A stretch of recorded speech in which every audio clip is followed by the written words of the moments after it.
Who doesn't love efficiency? It's about achieving more for less, whether it's more miles per gallon or more words per minute.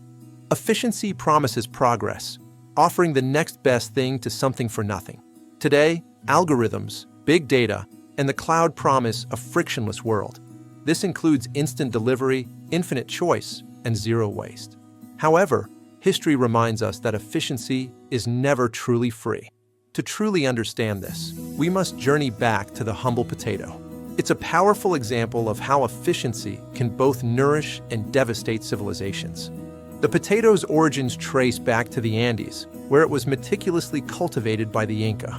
They consumed it as a staple and used it in religious ceremonies. The Inca developed advanced agricultural methods, such as terrace farming and freeze-drying, known as chuno, to preserve potatoes for long-term storage.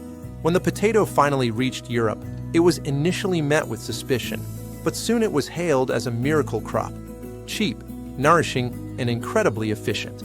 King Frederick the Great of Prussia adored it, recognizing its potential as the key to building stronger, more resilient soldiers for his army. Even in France, thanks to Antoine-Augustin Parmentier, a man who was fed nothing but potatoes as a prisoner of war, the tuber found powerful advocates. Benjamin Franklin himself attended Parmentier's famous potato banquet. Even the King and Queen of France joined the hype, wearing potato flowers as a fashion statement. It was a triumph of nutrition and public relations, showcasing the potato's incredible potential. But this widespread adoption came with a hidden, unforeseen cost. In Ireland, potatoes became the very foundation of life, so efficient and productive that entire populations grew dependent on a single variety, the lumper. When a devastating blight arrived from South America, it swiftly wiped out every field. One plant's strength tragically became everyone's ultimate weakness. The consequences were catastrophic. 1 million people perished, and 2 million more were forced to flee their homeland.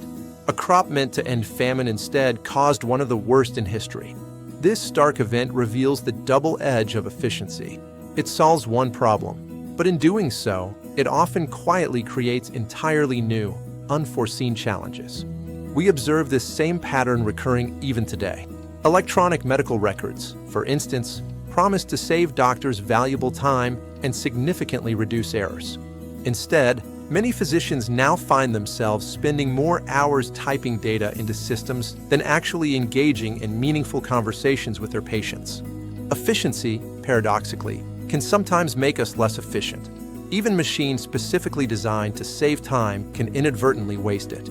Hospitals, now filled with automated alarms, face a phenomenon called alarm fatigue, where constant false alerts drown out the truly critical ones.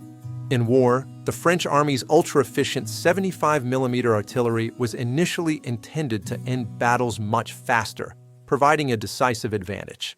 Instead, its very effectiveness contributed to trapping Europe in years of brutal trench warfare, prolonging the conflict rather than shortening it. And this pattern of unintended consequences continues to unfold. Our digital platforms, sleek, optimized, and data-driven, have undeniably revolutionized commerce.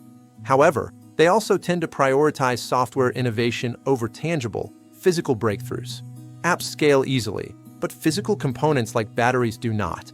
While new tech giants rapidly rise, breakthroughs in the material world, in critical areas like energy, medicine, and climate, struggle to keep pace with the digital revolution.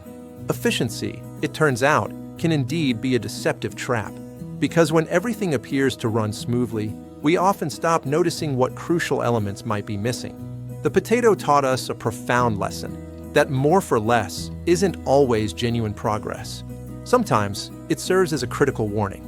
It warns us that when we strive to perfect a system, we might inadvertently forget the fundamental purpose that system was originally meant to serve.